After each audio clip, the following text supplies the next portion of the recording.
السلام علیکم ورحمۃ اللہ وبرکاتہ۔ نحمدہ ونصلی علی رسولہ الکریم، اما بعد۔ عزیز طلباء اور طالبات، i+ اکیڈمی میں آپ سب کو خوش آمدید کہا جا رہا ہے۔ ہم لوگ فارسی زبان کے قواعد پڑھ رہے ہیں۔ اس تعلق سے ہم لوگ جو کتاب پڑھ رہے ہیں اس کا نام ہے تیسیر المبتدی۔ آج کے سبق میں ہم لوگ لفظ اور اس کی قسموں کے متعلق پڑھیں گے۔ لفظ دراصل یہ عربی زبان کا لفظ ہے۔ لفظ یلفظ، باب ضربہ یضربو کا مصدر ہے یہ لفظ۔ اس کے معنی ہوتے ہیں پھینکنا۔ ہم اپنی زبان سے جو کچھ ادا کرتے ہیں اور جو کچھ بولتے ہیں انہی کا نام ہے لفظ۔ ہم انسانوں کے منہ سے جو بولی نکلتی ہے اسی کو لفظ کہتے ہیں، جیسے کھانا وانا، پانی وانی، کپڑا وپڑا، موسم ووسم۔ اس طرح سے ہم اپنی زبان سے بہت سارے لفظ بولتے ہیں۔ یہ جو لفظ ہم اپنی زبان سے ادا کرتے ہیں ان کی کل 2 قسمیں ہوتی ہیں۔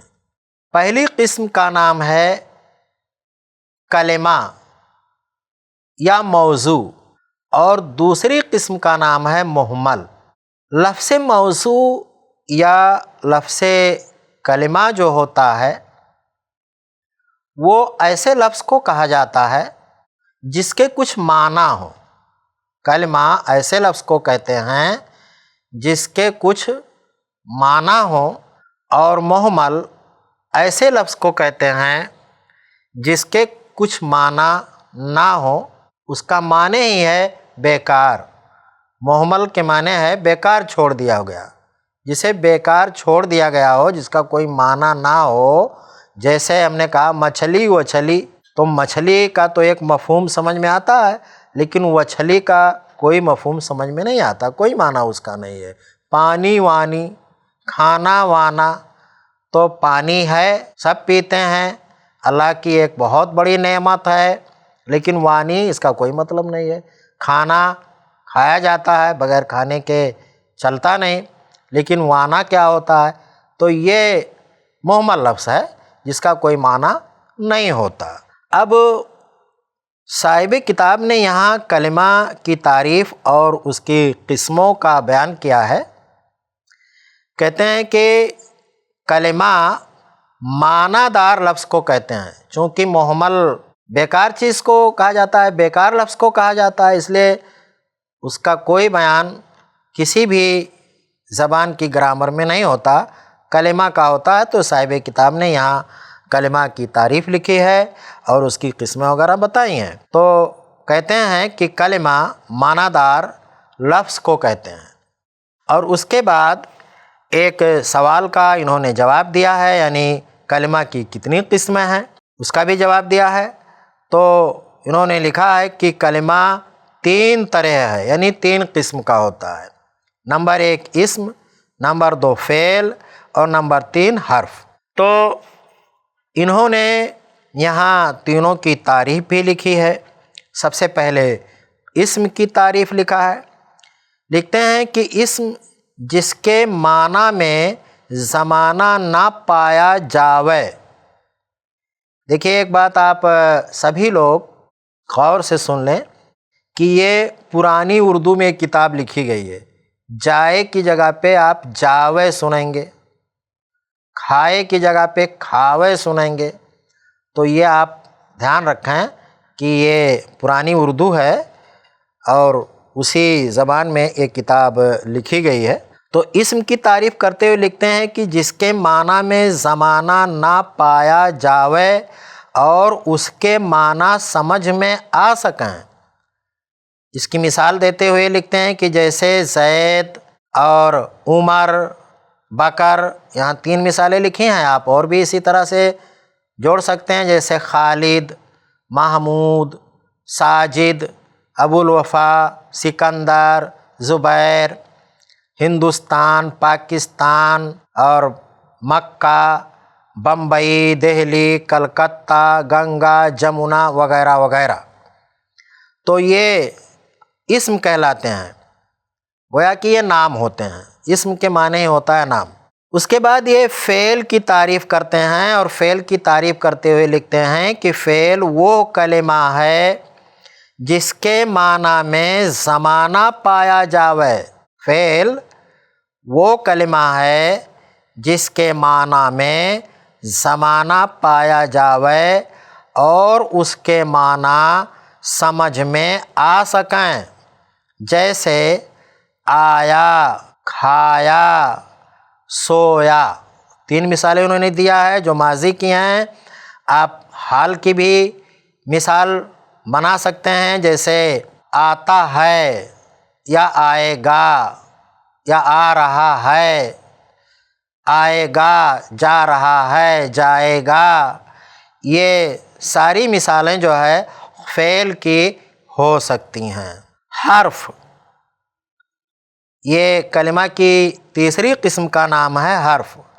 کہہ رہے ہیں حرف وہ ہے، یعنی وہ کلمہ ہے کہ بغیر اور کلمہ کے ملائے اس کے معنی سمجھ میں نہ آ سکیں، یعنی بغیر دوسرے کلمہ کے ساتھ ملے جس کلمہ کا معنی سمجھ میں نہ آ سکے اس کو حرف کہتے ہیں، جیسے میں، سے، کو، پر، تک وغیرہ وغیرہ۔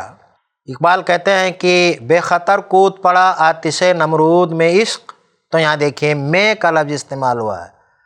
میں عقل ہے، محوے تماشائے لب بام، ابھی اس میں کوئی حرف نہیں ہے، لیکن پہلے مصرے میں ہے کہ بے خطر کود پڑا آتش نمرود میں عشق، تو میں۔ کچھ لوگ اس کو میں پڑھ دیتے ہیں، تو وہ میں نہیں ہے، میں تو متکلم کی ضمیر ہے جو متکلم اپنے لیے استعمال کرتا ہے، یہ لفظ ہے میں۔ کتاب کا جو پہلا سبق ہے وہ اصطلاحات اور کلمہ کی تعریف، اس کے اقسام پر مشتمل ہے۔ میں سمجھ رہا ہوں کہ آپ اچھی طرح سے اسے سمجھ گئے ہوں گے۔ اگر نہیں سمجھے ہیں تو آپ مجھے اشارہ کریں، مجھے بتائیں، میں ایک بار بورڈ پر چل رہا ہوں اور وہاں آپ کو ان اصطلاحات کو ایک ایک کر کے لکھوں گا اور آپ کو سمجھانے کی پوری کوشش کر رہا ہوں، تو آپ بورڈ پر توجہ دیں اور وہاں دیکھیں۔ اس کے بعد ہم سوال و جواب کا سلسلہ شروع کریں گے اور اسے لکھیں گے۔ تو آئیے میں بورڈ پر چل رہا ہوں اور وہاں ہم انہیں تھوڑی دیر کے لیے سمجھیں گے، آپ بورڈ پر توجہ دیں۔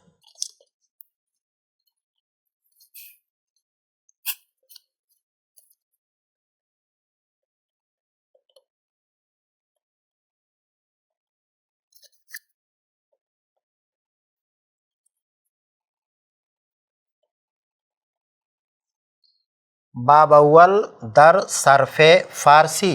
دیکھیے اس باب میں ہم صرف کے بارے میں سمجھیں گے، اور آپ کو بتایا گیا ہے کہ سب سے پہلے صاحب کتاب نے جس چیز کو بتایا ہے وہ ہیں کچھ اصطلاحات۔ سب سے پہلے حرکت ہے، حرکت، دیکھیے آپ، حرکت۔ انہوں نے کہا ہے کہ حرکت کس کو کہتے ہیں؟ زبر زیر پیش۔ دیکھیے اب جیسے یہ ہے، یہ پیش ہے، یہ پیش، اسی کا نام ہے حرکت۔ اسی طرح سے یہ زبر ہے، اسی کا نام ہے حرکت، اور یہ زیر ہے، اس کا نام بھی ہے حرکت۔ ان تینوں کو، اس کو بھی حرکت کہتے ہیں، اس کو بھی حرکت کہتے ہیں، اس کو بھی حرکت کہتے ہیں۔ یہیں پر ایک چیز آپ اور سمجھ لیں کہ حرکت کے مقابل میں ہے سکون۔ سکون کا دوسرا نام جو ہے وہ ہے جزم۔ دیکھیے یہ جو ہے، یہ جو شکل آپ دیکھ رہے ہیں یہ سکون کی شکل ہے، اور سکون کی صورت ہے، اس کا دوسرا نام جزم بھی ہے۔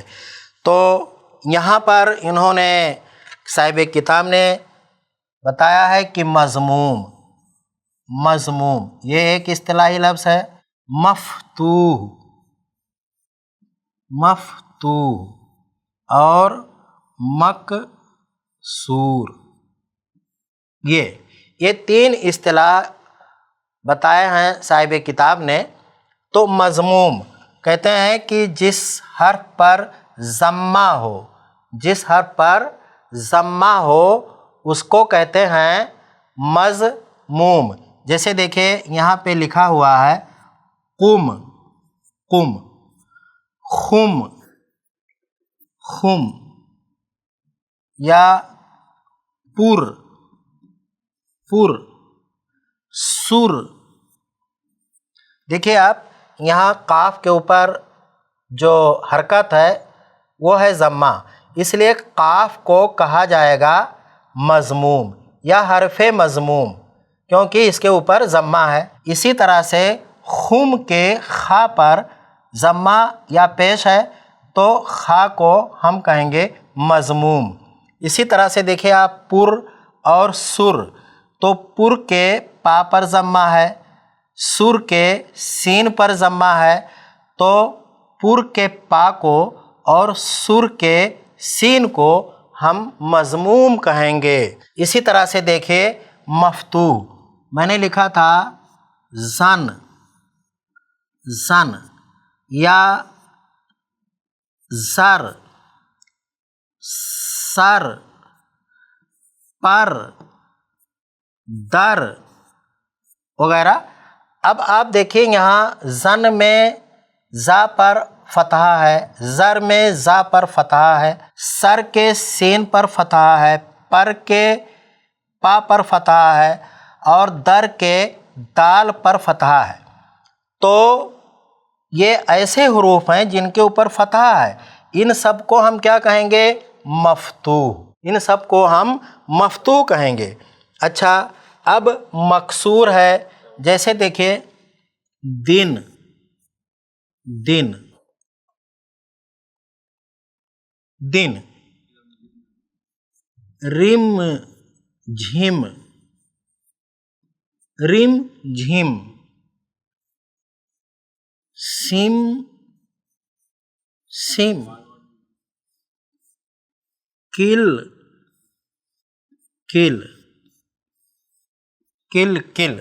اب دیکھیے دن، یہاں دن میں جو دال ہے اس کے نیچے کسرہ یا زیر ہے۔ رم جھم میں دیکھیے رے کے نیچے زیر ہے اور جھے کے نیچے زیر ہے۔ سم سم میں سین کے نیچے زیر ہے۔ کل کل میں کاف کے نیچے زیر ہے۔ تو یہ جو حروف ہیں، دن میں دال، رم جھم میں رے اور جھے، سم سم میں سین اور کل کل میں کاف، ان سب کو ہم مکسور کہیں گے۔ کیا کہیں گے؟ مکسور کہیں گے۔ اب اس کے بعد جو ہے انہوں نے واو معروف اور واو مجہول کی بات کی ہے، واو معروف اور واو مجہول کی بات۔ دیکھیے ایک واو معروف اور واو مجہول۔ اب واو معروف کسے کہا جاتا ہے اور واو مجہول کسے کہا جاتا ہے، دونوں میں کیا فرق ہے یہ بتایا ہے صاحب کتاب نے۔ تو واو معروف جو ہے اس کے متعلق یہ بتایا گیا ہے کہ اگر کوئی ایسا لفظ ہے جس میں واو کا استعمال ہوا ہے اور اس واو سے پہلے جو حرف ہے اس کے اوپر ضمہ یعنی پیش ہے، کوئی لفظ ہے جس میں واو کا استعمال ہوا ہے اور اس واو سے پہلے ضمہ یعنی پیش ہے، اور ایسے واو کو خوب ظاہر کر کے پڑھا جا رہا ہے تو وہ واو معروف ہوتا ہے۔ میں یہاں مثالیں لکھ رہا ہوں، دیکھیں جیسے نور، نور۔ اب یہاں پہ دیکھیں اس کو خوب ظاہر کر کے پڑھا جا رہا ہے نور۔ اسی طرح سے میں نے سبق میں آپ کو بتایا تھا پہلے کہ تور اور سور، سور۔ اب یہ دیکھیے آپ کہ یہاں واو ہے، اس واو سے پہلے جو حرف ہے وہ نون ہے اور اس کے اوپر ضمہ ہے، اس واو کو خوب ظاہر کر کے پڑھا جا رہا ہے، نور۔ اسی طرح سے تور ہے، تور، تو تور اس میں واو ہے، واو سے پہلے توئے کا حرف ہے جس کے اوپر ضمہ ہے۔ اب یہاں اس واو کو خوب ظاہر کر کے پڑھا جا رہا ہے، تو اس واو کو کیا نام دیں گے؟ اصطلاح میں کیا کہیں گے؟ واو معروف۔ اسی طرح سے سور کا لفظ ہے، اب دیکھیں یہاں پر واو ہے، واو سے پہلے صاد ہے، صاد کے اوپر پیش ہے، اور یہاں اس واو کو خوب ظاہر کر کے پڑھا جا رہا ہے، اس لیے یہ واو واو معروف کہلائے گا۔ اب دوسری مثال دیکھیے، جیسے ہے کور، کور، شور، شور، یہاں بھی ضمہ ہے، اور زور، زور۔ دیکھیے یہاں لفظ کور میں یہ 3 حرفی لفظ ہیں تینوں، اور سب کے بیچ میں واو ہے، واو سے پہلے کاف حرف ہے جس کے اوپر ضمہ ہے، لیکن اس کے باوجود اس واو کو خوب ظاہر کر کے نہیں پڑھا جا رہا ہے، اس لیے اس واو کو کیا نام دیا جائے گا؟ واو مجہول۔ اسی طرح سے شور میں واو ہے، واو سے پہلے حرف ہے شین، شین کے اوپر ضمہ ہے، لیکن ہم اس واو کو خوب ظاہر کر کے نہیں پڑھ رہے ہیں تور اور نور کی طرح سے، اس لیے ہم اس واو کو کیا نام دیں گے؟ واو مجہول۔ اسی طرح سے زور ہے، زور، اب زور میں واو ہے، واو سے پہلے حرف زا ہے، زے ہے، اور اس کے اوپر ضمہ ہے، لیکن اس کے باوجود ہم اس واو کو خوب ظاہر کر کے نہیں پڑھ رہے ہیں۔ اگر ہم اسے ظاہر کر کے پڑھیں گے تو معنی میں تبدیلی ہو جائے گی۔ زور کا لفظ ہے جو عربی لفظ ہے، اس کے معنی جھوٹ ہوتا ہے، اور یہاں زور کے معنی ہے طاقت، زور معنی طاقت کے معنی میں یہ ہے، یا ورزش وغیرہ کے معنی میں ہے، تو یہاں جو واو ہے اس کو ہم خوب ظاہر کر کے نہیں پڑھ رہے ہیں، اس لیے ہم اس کو واو مجہول کہتے ہیں۔ اب اسی طرح سے جو ہے اور ایک اصطلاحی لفظ ہے یائے معروف اور یائے مجہول، یائے معروف اور یائے مجہول۔ اب یائے معروف کسے کہیں گے اور یائے مجہول کسے کہیں گے؟ میں یہاں مثالیں لکھ دے رہا ہوں، پہلے آپ مثالیں دیکھیں۔ نبی، سخی اور ندی، یہ 3 مثالیں، یہ اتنی کافی ہوں گی۔ دیکھیے یائے معروف بتایا گیا ہے آپ کو کہ یائے معروف ایسی یا کو کہتے ہیں جس سے پہلے کسرہ ہو، یا سے پہلے جو حرف ہے اس کے نیچے کسرہ ہو، اور اس یا کو خوب ظاہر کر کے پڑھا جائے تو اس کو ہم کہیں گے یائے معروف۔ جیسے دیکھیے یہاں نبی، نبی کے آخر میں جو حرف ہے وہ یا ہے، اور یا سے پہلے کیا ہے؟ بے، بے کے نیچے ہے کسرہ، اور اس یا کو خوب ظاہر کر کے پڑھا جا رہا ہے، نبی۔ ایسے ہی سخی کا لفظ ہے، سخی میں بھی آخر میں یہ حرف یا ہے، اس سے پہلے خا ہے اور خا کے نیچے زیر ہے، یہاں بھی اس یا کو ظاہر کر کے پڑھا جا رہا ہے، اس لیے یہ یا بھی کیا ہے؟ یائے معروف ہے۔ اسی طرح سے ندی، ندی، یہاں بھی آخر میں یا ہے، اس سے پہلے دال ہے، دال کے نیچے کسرہ ہے، اور جس کی وجہ سے یہ یا خوب ظاہر کر کے پڑھی جا رہی ہے، اس کے لیے یہ ہے یائے معروف۔ اور مثالیں دیکھیں آپ، جیسے پیر، پیر، یہ پیر کا دن بھی ہوتا ہے، اور پیر پیشوا اور اغوا رہنمائی کرنے والے کو بھی کہتے ہیں، تو پیر، اور پیر بوڑھے اور ضعیف کو بھی کہا جاتا ہے، پیر۔ اسی طرح سے دیکھیے آپ شیر، شیر، اور نیر، فقیر، فقیر، صغیر، بہت ساری مثالیں ہیں، صغیر۔ اب دیکھیے یہاں پہ اس را سے پہلے را سے پہلے یا ہے، یہی یا اسی کے بارے میں بحث چل رہی ہے۔ اب یہ جو یا ہے، اس یا کے پہلے جو حرف ہے پے یا پا، تو اس کے نیچے زیر ہے، یہاں پر یہ یا ظاہر ہو کر کے پڑھی جا رہی ہے، اس لیے یہ یا معروف ہے۔ ایسے ہی اس یا شیر، شیر سے پہلے شین ہے، اس کے نیچے زیر ہے، اس لیے یہ یا ظاہر ہو کے پڑھی جا رہی ہے۔ اب یہاں جو ہے یہ یا معروف ہے۔ ایسے ہی تیر کیا ہے، ایسے ہی فقیر کیا ہے، ایسے ہی صغیر کیا ہے، ایسے ہی شکیل کیا ہے، ایسے ہی جمیل کیا ہے، ایسے ہی جلیل کیا ہے، اور بہت ساری چیزیں ہیں۔ یا مجہول، یا مجہول کی مثال آپ دیکھیں، جیسے بڑے بڑے، بڑے، سڑے، گلے،